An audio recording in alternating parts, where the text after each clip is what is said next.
Sir ನಮ್ಮ ಹತ್ರ ಶೇಂಗಾ ಎಣ್ಣೆ ಹೈಯೆಸ್ಟ್ ಪ್ರಾಡಕ್ಟ್ ಸೇಲ್ಸ್ ಆಗುತ್ತೆ ಸರ್. ಈ ಡ್ರಮ್ ಲೈನ್ ಎಲ್ಲ ಶೇಂಗಾ ಎಣ್ಣೆ ಐತೆ. ಓಕೆ, ತೋರಿಸ್ತೀವಿ ಬೇಕಾದ್ರೆ ನೋಡಿ. ಈ ಕಲರ್ ಬರುತ್ತೆ ಸರ್ ಶೇಂಗಾ ಎಣ್ಣೆ. ಓಕೆ.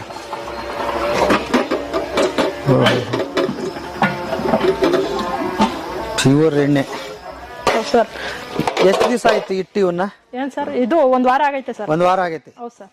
ಸೇಲಿಗೆ ರೆಡಿ ಇದೆ. ಇದೆಲ್ಲ ಸೇಲ್ಗೆ ರೆಡಿ ಐತೆ ಸರ್. ಓ, ಎಷ್ಟು ಸ್ಟಾಕ್ ಇದೆ ರೀ ಸರ್? ಈ ತರ ಟಿನ್ ವ್ಯವಸ್ಥೆಯಲ್ಲಿ ನಾವು ಕೊರಿಯರ್ ಕೇಳಿದ್ರೆ ಮಾಡ್ಕೊಡ್ತೀವಿ.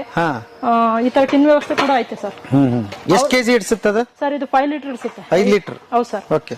ಮತ್ತೆ ಅವ್ರೇನಾದ್ರು ಇಲ್ಲಿ ಕಸ್ಟಮರ್ಸ್ ಬಂದು ನಾವು ನೋಡ್ ತಗೊಂಡೋಯ್ತೀವಿ ಅಂದ್ರೆ ಅವ್ರೆ ಕ್ಯಾರಿಯರ್ ತಗೊಬಂದ್ರೆ ಬೇಕಾದ್ರೆ ರೇಟ್ ಅಲ್ಲಿ ಡಿಸ್ಕೌಂಟ್ ಕೊಡ್ತೀವಿ ಸರ್. ಹೆಂಗೀಗ 5 ಲೀಟರ್ಗೆ? ಸರ್ ಇದು 2,000 ರೂಪಾಯಿ ಬೀಳುತ್ತೆ 5 ಲೀಟರ್ಗೆ. ಮತ್ತೆ ಇದನ್ನ ಕೊರಿಯರ್ ಮಾಡ್ಬೇಕು ಅಂದ್ರೆ ಕೆಜಿಗೆ 30 ರೂಪಾಯಿ ಚಾರ್ಜ್ ಬೀಳುತ್ತೆ ಸರ್. ನಮ್ದು ಪ್ಯಾಕಿಂಗ್ ಚಾರ್ಜ್ ಇಲ್ಲ, ಸರ್ವಿಸ್ ಚಾರ್ಜ್ ಅಷ್ಟೇ. ಕೆಜಿಗೆ 30 ರೂಪಾಯಿ ಬೀಳ್ತು ಅಂದ್ರೆ 5 ಕೆಜಿಗೆ 150 ರೂಪಾಯಿ ಬೀಳುತ್ತೆ ಸರ್. ಪ್ಯಾಕಿಂಗ್ ಚಾರ್ಜ್ ಏನು ಮಾಡಲ್ಲ, ಸರ್ವಿಸ್ ಚಾರ್ಜ್ ಮಾತ್ರ. ಎಲ್ಲಿಗಾದ್ರೂ ಕಳಿಸ್ತೀರಿ? ಹೌದು ಸರ್. ಎಂಟೈರ್ ಆಲ್ ಇಂಡಿಯಾ ಎಲ್ಲ ಹೋಗುತ್ತೆ ಸರ್. ಹೌದಾ? ಎಲ್ಲೆಲ್ಲಿ ಹೋಗಿದೆ ಸರ್? ದೆಹಲಿ ಹೋಗೈತೆ, ಛತ್ತೀಸ್ಗಢ ಹೋಗೈತೆ, ಕಾಶ್ಮೀರದವರೆಗೂ ಆಗೈತೆ ಸರ್. ಹೌದಾ? ಹೌದು ಸರ್. ನಮ್ ಕನ್ನಡ ಅಭಿಮಾನಿಗಳು ಅಲ್ಲಿ ನೋಡಿ ನಿಮ್ ವಿಡಿಯೋನ ಅಲ್ಲಿ ನೋಡಿ ಕೂಡ ಆರ್ಡರ್ ಮಾಡಿದ್ರು ಸರ್. ಮತ್ತೆ ರಿಪೀಟ್ ತರಿಸ್ತಾನೆ ಇದಾರೆ ಅವರು? ಹೌದು ಸರ್, ರೆಗ್ಯುಲರ್ ಕಸ್ಟಮರ್ ಆಗಿದ್ದಾರೆ.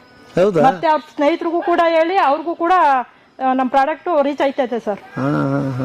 ಸರ್ ಕಡಲೆಕಾಯಿ ಎಣ್ಣೆ 400 ರೂಪಾಯಿ ಕೆಜಿಗೆ ಐತೆ. ಮತ್ತೆ ಕೊಬ್ಬರಿ